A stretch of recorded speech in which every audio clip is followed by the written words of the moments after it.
తీర్థయాత్రకు వెళ్ళినటువంటి ప్రయాణికులంతా కూడా వీళ్ళు అక్కడ చాలా ఇబ్బందులు ఎదుర్కొన్నారు. ఎట్టకేలకు విశాఖ ఎయిర్పోర్ట్ చేరుకుని తమ సొంత ఇళ్లకు బయలుదేరినటువంటి పరిస్థితి కనిపిస్తుంది. అక్కడ ఎన్నో దారుణ పరిస్థితులు చూశారు. ప్రాణాలంతా కూడా అరచేతిలో పెట్టుకుని బిక్కుబిక్కుమంటూ అక్కడ గడిపినటువంటి క్షణాలు కూడా వీళ్ళు ఇంకా తలుచుకుంటూనే ఉంటున్నారు. ఈ నేపథ్యంలో ఏపీ గవర్నమెంట్ చొరవతో ప్రస్తుతం వీళ్ళంతా కూడా సురక్షితంగా ప్రత్యేక విమానంలో మొత్తం తెలుగు వారిని అందరూ కూడా ఒకేసారి తీసుకురావడం జరిగింది. ప్రస్తుతం వాళ్ళతో మాట్లాడే ప్రయత్నం చేద్దాం. అక్కడ ఎలాంటి అనుభవాలు ఎదురయ్యాయి అని కూడా. సార్, అక్కడ ఎలాంటి అనుభవాలు ఎదురయ్యాయి? మొత్తం ఎంతమంది వెళ్ళారు తీర్థయాత్రలకి? ఎలాంటి సిచ్యువేషన్ అక్కడ ఉన్నాయి సార్? మేము మొత్తం 48 మంది వెళ్ళామండి. వాసుదేవ టూర్స్ రాజంపేట ద్వారా.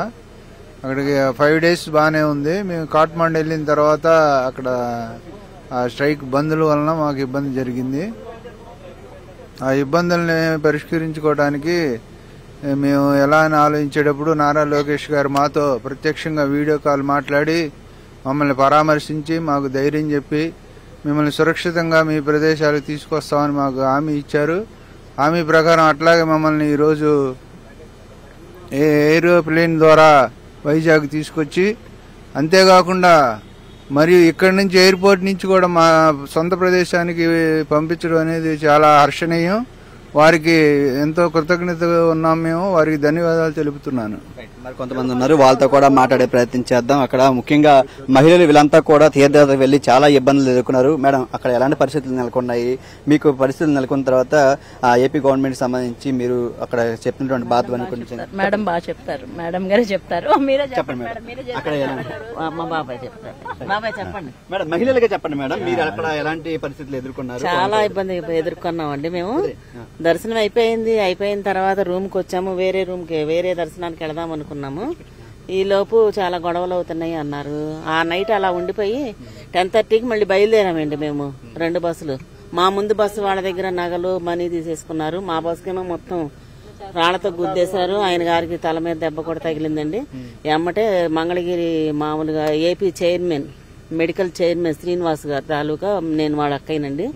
మా తమ్ముడికి ఫోన్ చేస్తే అమ్మటే లోకేష్ గారితో చేసుకుని ప్రెస్ మీట్ ఆ రోజు 3 రోజులు బట్టి ఈ రోజు వరకు ఇలా చేశారండి. అక్కడ మరి ఆందోళన కాలంలో ఆందోళన చేస్తున్న సమయంలో మీ హోటల్లో అక్కడ స్టే చేసిన సమయంలో కూడా కొంచెం నిప్పంటించడం అన్ని కూడా జరిగాయి. పక్క బిల్డింగ్ లో నిప్పంటుకుంది. మేము 3 days బట్టి రగులుతూనే ఉందండి. అది మాకు నైట్ భయం వేసింది, ఈ హోటల్ మీద ఏమన్నా చేస్తారేమో అని. వేరే హోటల్ మీద దాడి చేశారంటండి. పర్యాటకులను టార్గెట్ గా చేసుకుని అక్కడ వాళ్ళు ఏమైనా ఇబ్బంది గురి చేయడం జరిగిందండి? ఇబ్బంది చేయడం అంటే ఓన్లీ ఇది ఒకటేనండి, డ్యామేజ్ ఒకటే చేశారు బస్ అయితే.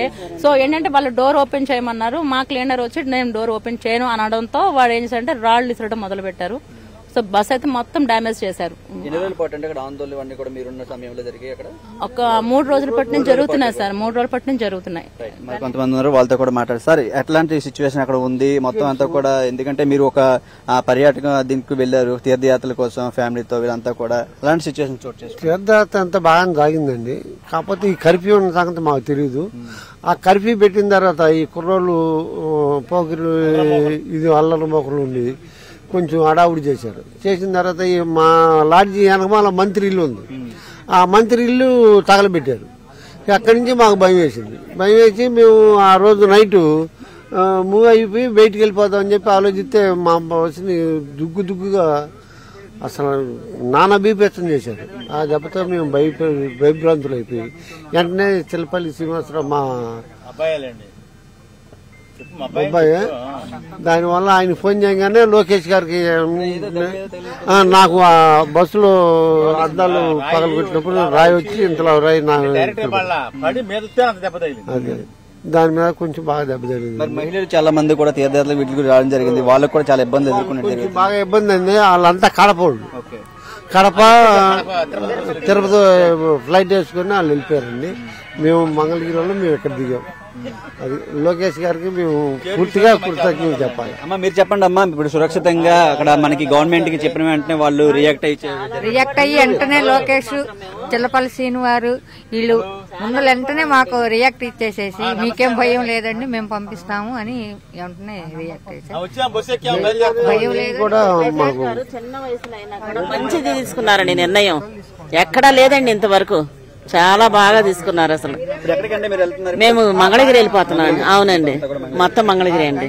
రైట్, ఇది ప్రస్తుతం చూస్తున్నాం. మొత్తం వీళ్ళంతా కూడా అక్కడ తీర్థయాత్రలకు వెళ్ళినటువంటి పరిస్థితి కనిపిస్తుంది. అక్కడ వెళ్ళిన తర్వాత కొద్ది రోజులు 4-5 రోజుల్లోనే అక్కడ సిచ్యువేషన్లు అన్ని కూడా చాలా దారుణంగా మారడంతో వీళ్ళంతా కూడా 3 రోజుల పాటు కూడా అక్కడ చిక్కుకొని చాలా ఇబ్బందులకు గురయ్యారు. ప్రాణాలని అరచేతిలో పెట్టుకొని ఆ హోటల్లోనే ఉన్నటువంటి పరిస్థితి కనిపిస్తుంది. మనం చూస్తున్నాం చాలా వరకు ఆ రాళ్లు అన్ని కూడా విసడంతో గాయాలు ఇవన్నీ కూడా అయినటువంటి పరిస్థితి కనిపిస్తుంది. హోటల్ కి వీళ్ళు స్టే చేస్తున్నటువంటి హోటల్స్ లో కూడా నిప్పంటించి చాలా వరకు భయభ్రాంతులకు గురి చేయడంతో వీళ్ళంతా కూడా వెంటనే సెల్ఫీ వీడియోలు ఇవన్నీ కూడా తీసుకొని ఇక్కడ గవర్నమెంట్ కి వెంటనే వీడియోలు పంపించి తమను రక్షించాలని కోవడంతో కొన్ని గంటల్లోనే వెంటనే స్పందించి వీళ్ళందరినీ కూడా ప్రత్యేక విమానంలో ఇక్కడికి తీసుకురావడమే కాకుండా వారి సొంత స్థలాలకి ఇలా వెహికల్ కూడా ప్రత్యేకంగా ఏర్పాటు చేసి తరలిస్తున్నటువంటి పరిస్థితి మనం ప్రస్తుతం విశాఖ ఎయిర్పోర్ట్ వద్ద చూస్తున్నాం.